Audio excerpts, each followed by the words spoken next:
I am appalled.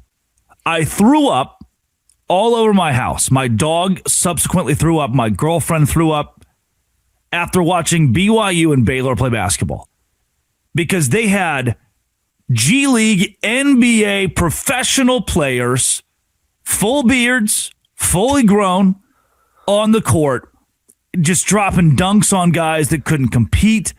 They were doing alley-oops themselves between the legs, 360. They both had triple doubles.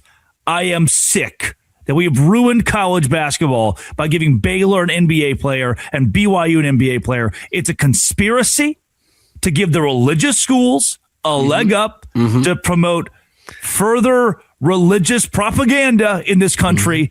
And it happened again with these damn NBA players they're letting into my amateur college basketball. I'm loving it. I love that this is really broke the mold. Now what you get, Drake, is players who have been paid before playing in college basketball. And to me, that's going to ruin it. I do love that. Yeah. I have to stop myself usually because I remember that like my grandma listens and she doesn't get sarcasm. So she'll be like, oh, he thinks there's a religious conspiracy.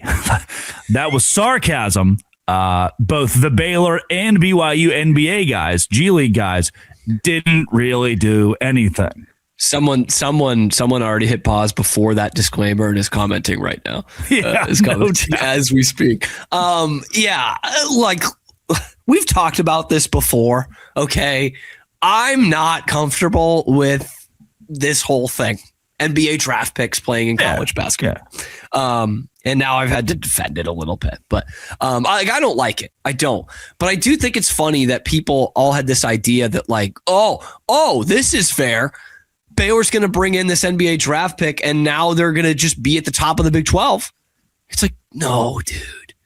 No. Like, Baylor did this out of desperation. Like, they needed some more scholarship players. They needed guys who were better than walk-ons who can come and just be a warm body and play a couple of minutes for them, right? And like this doesn't elevate Baylor really at all. You know, James Najee has not played. He's played one game of 5-on-5 basketball in 5-6 months here, and it was Saturday against TCU. You know, he's not quite up to speed conditioning wise, probably stylistically for what Baylor's trying to do. Like, this is not going to be a guy who comes in and drops a double every game and leads them to the Final Four. Like, that's not going to happen. In fact, I don't know that this is a better team than Baylor had last year that scratched and clawed to get into the NCAA tournament. So that one does kind of tickle me. There's going to be teams and fans that are taking victory laps the whole season because they're like, oh, we beat the NBA guys. Yeah. We beat Baylor. Like, what did James Najee do against us? And James Najee,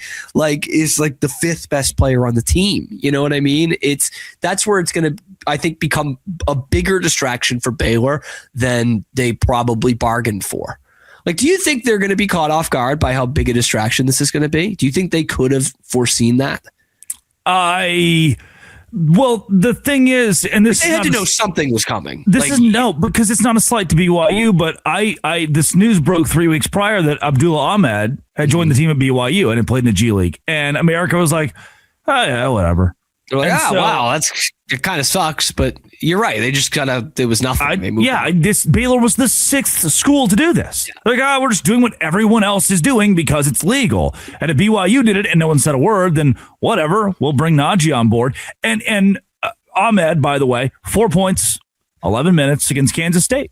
He wasn't the de facto reason BYU wins by double digits on the road in a Big 12 game. Najee, 16 minutes, 5 points. Really similar stat lines, actually.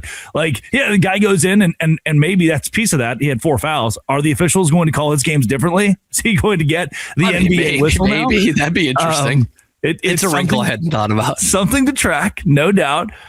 And so, yes, that's another piece of this. I don't want the listeners of this show to think, oh, Drake and Cam don't represent the everyman. Because it is, we all agree across the board, there need to be parameters that keep this from being a factor in college basketball, or at least limit this and monitor this closely. And so I just want you to be, when you, Tucker, listening in your car, go to the water cooler on Monday next week, on Thursday, and say, hey, I hate that those NBA players are ruining college basketball. The team with the most NBA players are going to win. What I want you to know is, as bad as this sounds, I need you to remember, number one, we've been bringing Yaroslav Ikabop to Purdue from the NBA of the Europe ranks for years now. You never cared. Now you care. And that these players are coming into college basketball. They're not hurting you. They're not as good as you think they are. Yeah. They're not built for what college basketball is right now. When Dan Skillings Jr., Tucker, who you've never heard of, was exponentially better for the Baylor Bears than Najee was this week. Well, see, that's the thing. Like, I don't think we as college basketball fans get pissed off about this because these players are that much better, that it's this huge unfair advantage in terms of their skills. Because is there some nominal advantage for having played professionally? Probably. Yeah. And like playing in the summer league? Sure. You know, there's probably some. But like if these guys were really better than what you've got going on in college basketball, they'd be in the NBA. Like, you know what I mean? We could talk about the G League and we could talk about Europe and the Summer League. You know what's better than all of those for development is college basketball.